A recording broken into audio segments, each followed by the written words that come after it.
मित्रों नमस्कार। DB Marathi sir के इस चैनल पर आपका स्वागत है। आज हम बात करेंगे एक ऐसे विषय पर जो हमारे जीवन पर काफ़ी असर डालता है।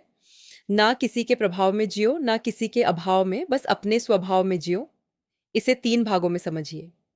1, ना किसी के प्रभाव में जियो, इसका अर्थ है कि किसी व्यक्ति, समाज, धन, पद या प्रसिद्धि के दबाव में आकर अपने सिद्धांत और विवेक को मत छोड़िए। दूसरों से प्रेरणा लेना अच्छी बात है, लेकिन अंधानुकरण करना उचित नहीं। ना किसी के प्रभाव में जियो का अर्थ यह नहीं है कि किसी की बात मत सुनो या किसी से सीखो। इसका वास्तविक अर्थ है कि अपने विवेक, मूल्यों और आत्मसम्मान को खोकर किसी के प्रभाव में मत बहो। अंधानुकरण मत करो, अपनी पहचान बनाए रखें, निर्णय स्वयं लें, दिखावे के प्रभाव से बचें, प्रशंसा और आलोचना दोनों से संतुलित रहें। 2, ना किसी के अभाव में जियो। अभाव का अर्थ है कमी, चाहे वह धन की हो, किसी प्रिय व्यक्ति की हो या किसी सुविधा की। जीवन में कुछ कमी होने पर भी निराश होकर जीना नहीं चाहिए। जो उपलब्ध है उसका सदुपयोग करके आगे बढ़ना चाहिए। ना किसी के अभाव में जियो जीवन का बहुत गहरा संदेश है। इसका अर्थ है कि किसी कमी, हानि या अनुपस्थिति को अपनी खुशी, आत्मविश्वास और जीवन का आधार मत बनने दो। जीवन में कई प्रकार के अभाव हो सकते हैं। धन का अभाव, सुविधाओं का अभाव, रिश्तों का अभाव, अवसरों का अभाव, प्रेम और सम्मान का अभाव। अभाव का अर्थ कमी है, लेकिन कमी में जीना और कमी को अपनी सोच बना लेना दोनों अलग बातें हैं। 3, बस अपने स्वभाव में जियो। यहाँ स्वभाव का अर्थ है आपका सच्चा, सज्जन, ईमानदार, शांत और करुणामय व्यक्तित्व। ऐसा जीवन जिए जिसमें आपके निर्णय आपके मूल्यों और विवेक पर आधारित हों, न कि दूसरों की प्रशंसा या आलोचना पर।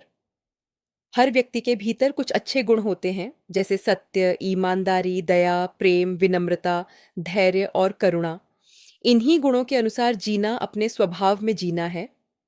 अपने स्वभाव में जीने वाला व्यक्ति परिस्थितियों से प्रभावित तो होता है, लेकिन अपने मूल्यों से समझौता नहीं करता।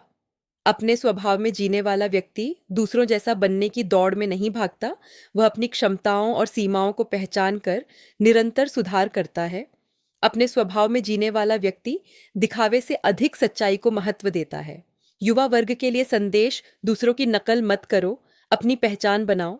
किसी की सफलता से प्रभावित होकर अपने रास्ते मत बदलो और अपनी कमियों से हार मत मानो। अपने अच्छे चरित्र और सच्चे स्वभाव के साथ आगे बढ़ो। एक सरल उदाहरण: यदि आपके मित्र महंगी गाड़ी खरीदते हैं और आप केवल उनके प्रभाव में आकर कर्ज लेकर वही करने लगते हैं, तो यह प्रभाव में जीना है। यदि आपके पास वह सुविधा नहीं है और आप खुद को निकृष्ट समझने लगते हैं, तो ये अभाव में जीना है। लेकिन यदि आप अपनी परिस्थितियों को स्वीकार करके ईमानदारी से मेहनत करते हैं, संतोष रखते हैं और अपने मूल्यों के साथ आगे बढ़ते हैं, तो यह अपने स्वभाव में जीना है। सार: प्रभाव से स्वतंत्र रहो, अभाव से मजबूत बनो और अपने स्वभाव से महान बनो। दूसरों के प्रभाव से नहीं, परिस्थितियों के अभाव से नहीं, बल्कि अपने श्रेष्ठ स्वभाव, अपने विवेक और अपने सदाचार के अनुसार जीवन जीना ही सच्चा और सार्थक जीवन है।